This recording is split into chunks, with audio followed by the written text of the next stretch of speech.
Good morning students.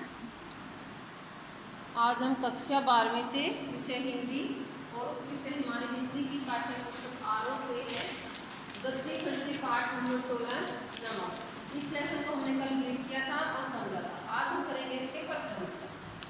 प्रश्न number 1। आज हम करेंगे इसके प्रश्न। प्रश्न नंबर 1। सफिया के भाई ने नमक की पुड़ियाँ ले जाने से क्यों मना कर दिया?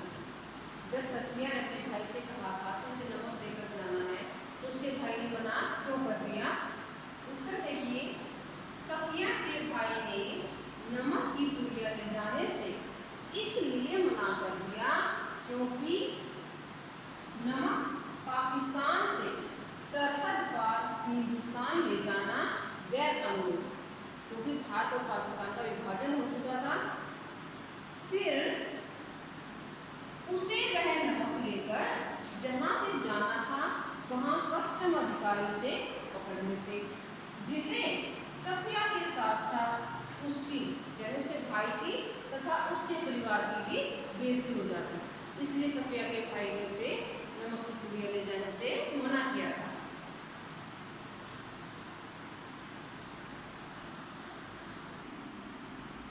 प्रश्न नंबर 2।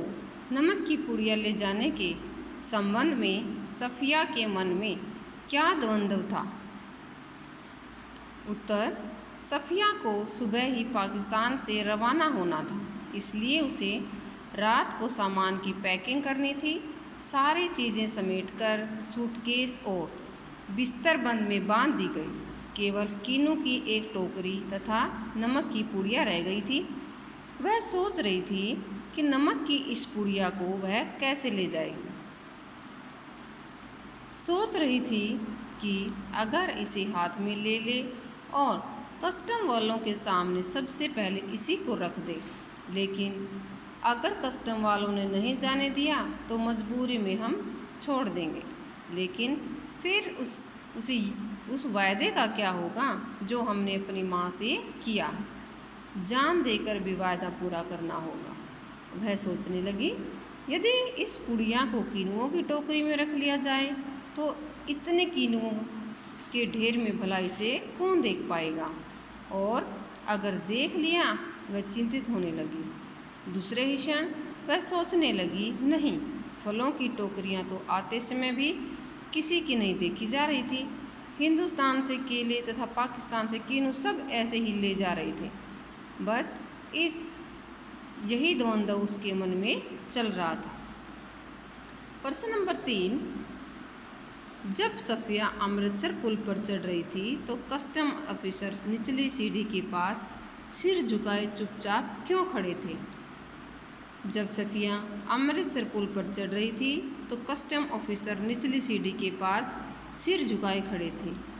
देशों का चाहे राजनीतिक बंटवारा हो चुका है, पर लोगों के मन में अभी भी अपनेपन का भाव है। कस्टम अधिकारी ढाका, तब पूर्वी पाकिस्तान अब बांग्लादेश का था, वह भी भारत से अलग देश का था, भले ही वह यहाँ नौकरी कर रहा था। प्रश्न नंबर 4।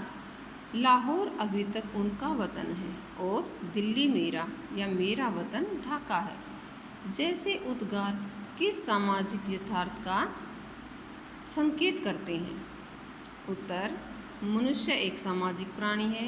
उसका जिस मिट्टी, स्थान या देश में जन्म होता है, जहाँ वह खेल कूद कर बड़ा होता है, जिस वातावरण में उसके बचपन की किलकारियाँ गूंजती हैं, उसके साथ वह आजीवन बंधा रहता है। कहा भी गया है कि जननी जन्मभूमिश्च सर्वगा गरीयसी, अर्थात जननी और जन्मभूमि तो स्वर्ग से भी बढ़कर होती है। मनुष्य चाहकर भी अपनी जन्मभूमि को नहीं भूल सकता। उसकी यादें आजीवन उसके हृदय में विराजमान रहती हैं। यह एक प्राकृतिक यथार्थ है। मनुष्य स्वाभाविक रूप से अपनी जन्मभूमि के साथ अनेक सौपन संजोए रखता है। उसी भूमि से वह मृत्यु पर्यंत संयुक्त रहता है। प्रश्न नंबर 5। नमक ले जाने के बारे में सफिया के मन में उठे द्वंद्वों के आधार पर उसकी चारित्रिक विशेषताओं को स्पष्ट कीजिए।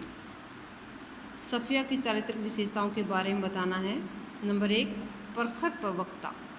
प्रखर वक्ता यानी बोलने वाले।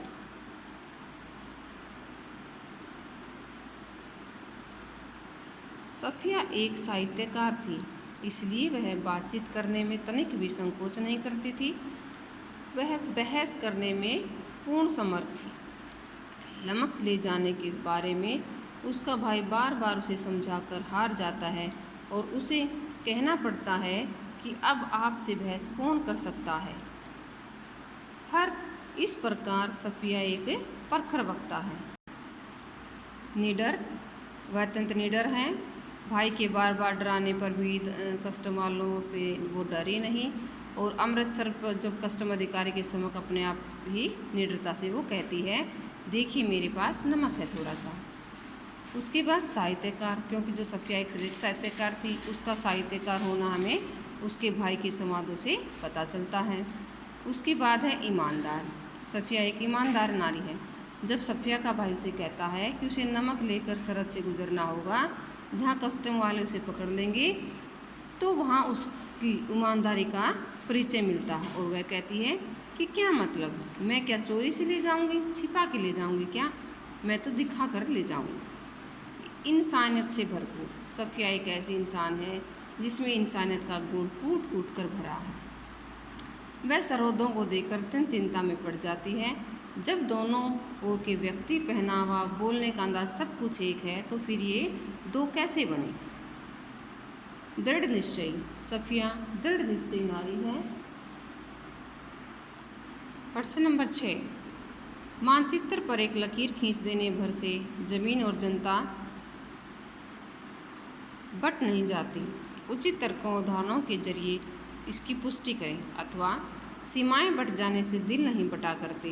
नमक कहानी में इस बात को किस तरह सिद्ध किया गया है।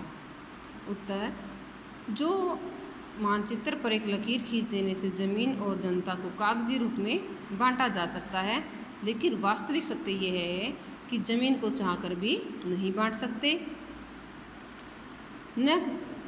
न ही कोई जनता के हृदय की भावनाओं में पर लकीर खींची जा सकती है, और आत्मिक रूप से उसे नहीं बांटा जा सकता। जैसे सफ़िया को पाकिस्तानी कस्टम अधिकारी का कथन कि मेरा वतन दिल्ली है, और अमृतसर में जो कस्टम अधिकारी मिला था उसने कहा था कि मेरा वतन ढाका है, आज भी मेरे जन्मभूमि ढाका है। तो इन सब कथनों से पता चलता है कि भाई जो लकीर खींचने से ना तो सीमा बढ़ सकती हैं और ना ही लोगों के हृदय को बांटा जा सकता है। तो ये थे हमारे आज के प्रश्न उत्तर 1 से लेकर 7 तक। आपने इनको अपनी कॉपी पर लिखना है और याद करना है।